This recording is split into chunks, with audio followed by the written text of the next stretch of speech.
নমস্কার, রোহিণী অ্যাস্ট্রো সলিউশনে আপনাদের স্বাগত। আজকে আমাদের আলোচনার বিষয় হলো সামনে আগত একদম দোরগোড়ায় চলে এসেছি আমরা। পুরনো সালকে ভুলে এক নতুন সালে পড়তে চলেছি প্রত্যেকটা মানুষ। তো প্রত্যেকের মধ্যেই প্রশ্ন যে 2025 সাল আমাদের কেমন যাবে, কেমন যেতে চলেছে আমাদের 2025 সাল। তো আসুন আজকে সে বিষয় নিয়ে আজকে আপনাদের সাথে ছোট একটা আলোচনার অনুষ্ঠান করব। তো তার আগে বলবো, যারা এখনো আমার চ্যানেলটাকে সাবস্ক্রাইব করেননি তারা অতি অবশ্যই করে চ্যানেলটিকে সাবস্ক্রাইব করে দিন এবং বেল আইকন প্রেস করে, যাতে আপনার কাছে সবার আগে প্রত্যেকটা এরকম অজানা কিছু তথ্যের ভিডিও যাতে আপনার কাছে পৌঁছে যায়, তার জন্য অতি অবশ্যই করে চ্যানেলটিকে সাবস্ক্রাইব করুন এবং বেল আইকন প্রেস করে রাখুন। তো যাই হোক, আজকের আলোচনার বিষয় যে 2025 সাল আমাদের কেমন যাবে। তো 2025 সাল কেমন যাবে এটা প্রত্যেকটা মানুষের ইন্ডিভিজুয়াল রাশি হিসাবে এক একজনের এক এক রকম যাবে। আজকে আপনাদের সাথে যেটা আলোচনা করব সেটা হলো যে আজকে 2025 সাল ইন জেনারেল কি হতে চলেছে, বা কিছু কিছু পার্টিকুলার মানুষদের জন্য কেমন যেতে পারে বা কাদের জন্য খারাপ যেতে পারে, সেটা সম্পূর্ণটাই আজকে আলোচনা করব। কিন্তু এটা সংখ্যাতত্ত্বের বিচারে আলোচনা করব।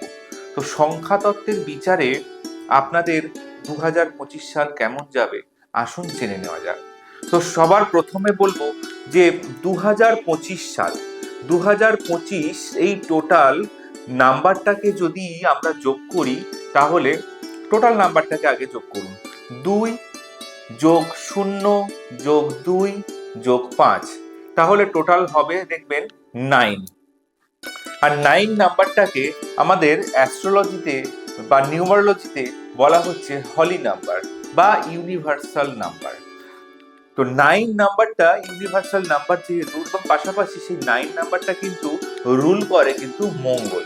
অর্থাৎ তাহলে বুঝতেই পারছেন যে এই বছরটা কার অধীনে আমরা থাকতে চলেছি। তো এই বছরটা আমরা থাকবো কিন্তু মঙ্গলের অধীনে। তো মঙ্গল কিসের প্রতীক? সাহসিকতার প্রতীক। মঙ্গল কিসের প্রতীক? পাওয়ারের প্রতীক। মঙ্গল কিসের প্রতীক? হঠাৎ করে অ্যাগ্রেসিভনেস, অ্যাঙ্গার ইস্যু, এই জিনিসগুলোর প্রতীক কিন্তু মঙ্গল।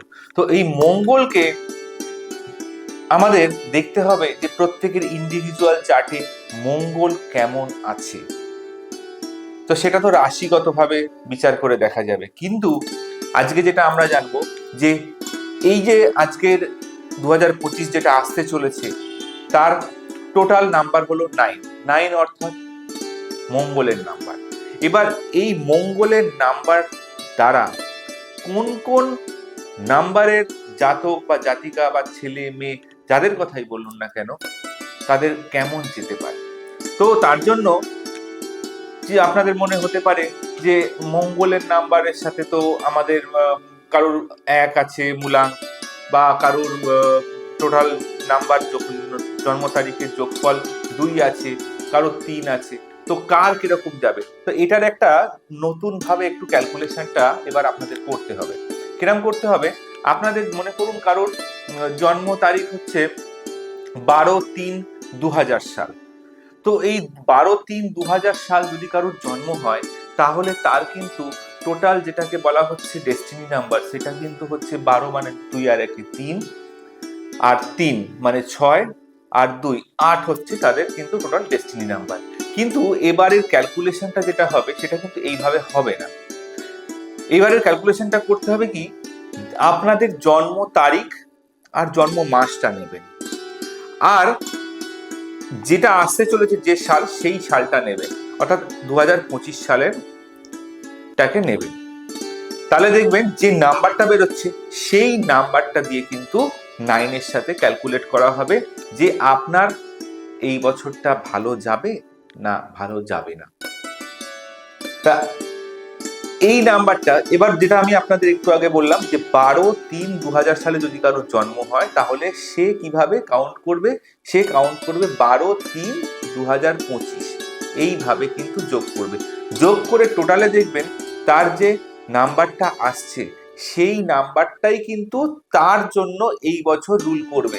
এবার সেই নাম্বারটা যেটা আসছে সেই নাম্বারটা যদি মঙ্গলের নাম্বার 9-এর সাথে যদি ভালো ফ্রেন্ডলি হয় তবে তার ভালো যাবে। যদি মঙ্গলের সাথে মানে 9 নাম্বারের সাথে যদি ফ্রেন্ডলি না হয় তাহলে কিন্তু ভালো যাবে না। তাহলে কাদের কাদের এই বছরে ভালো সময় আসতে চলেছে, তো এইভাবে যোগফল করে যদি দেখা যায় কারুর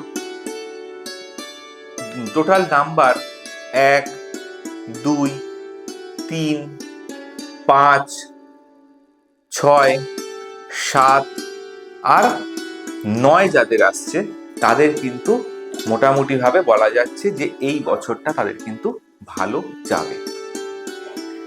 যদি কারোর 1 নাম্বার আসে তাহলে মনে করবেন 1 নাম্বার কিন্তু সূর্যকে রিপ্রেজেন্ট করছে, রবিকে। আর রবির সাথে মঙ্গলের কিন্তু একটা ভালো সুসম্পর্ক আছে, অর্থাৎ রবি এবং মঙ্গলের সমন্বয়ে সেই ব্যক্তির জীবনে কিন্তু এই বছরটা ভালো সময় আসতে চলেছে। যদি আসেন কারোর 2 নাম্বার, 2 যদি হয় 2-এর সাথে 9, এটাও কিন্তু একটা ভালো কম্বিনেশন, চন্দ্র এবং মঙ্গল। 2 নাম্বার রিপ্রেজেন্ট করে চন্দ্রকে এবং 9 নাম্বার মঙ্গলকে। তো চন্দ্র এবং মঙ্গলের কম্বিনেশনে তাদেরও কিন্তু এই বছরটা ভালো যাবে। যদি কারোর নাম্বার আসে 3 নাম্বার রিপ্রেজেন্ট করে বৃহস্পতিকে। বৃহস্পতির সাথে মঙ্গলেরও একটা সুসম্পর্ক রয়েছে, মানে বলতে পারেন এটা 3-এর সাথে 9-এর, 1-এর সাথে 9-এর, 2-এর সাথে 9-এর, এই যে নাম্বারগুলো বললাম 1, 2, 3, 5, 6, 7 এবং 9। তবে 6, 7 এবং 5 এই 3টে নাম্বার যাদের থাকছে তাদের কিন্তু খুব ভালো বলা যাবে না, কিন্তু মোটামুটি যাবে। খুব খারাপ যাবে না, কিন্তু মোটামুটি যাবে। কিন্তু যাদের নাম্বার 4 রয়েছে এবং যাদের নাম্বার 8 রয়েছে, এই 4 এবং 8, 4 নাম্বার রিপ্রেজেন্ট করে রাহুকে আর 8 নাম্বার রিপ্রেজেন্ট করে শনিকে। অর্থাৎ শনির সাথে মঙ্গলের কিন্তু কম্বিনেশন খুব একটা ভালো থাকে না।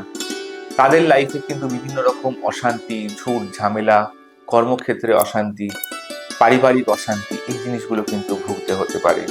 যাদের 4 নাম্বার আসছে এবং 4-এর টোটাল নাম্বারের সাথে 4 আসছে, যেভাবে আমি ক্যালকুলেশনটা দেখালাম সেই ক্যালকুলেশনে যদি 4 আসে এবং তারপরে যদি 9-এর সাথে আপনারা ম্যাচ করান তাহলে তাদের রাহুর সাথেও কিন্তু মঙ্গলের সম্পর্ক খুব একটা সুসম্পর্ক নয়। অর্থাৎ তাদেরও কিন্তু জীবনে বিভিন্ন রকম সমস্যা, হঠাৎ হঠাৎ করে তৈরি হওয়া সমস্যা কিন্তু তৈরি হয়ে যাবে।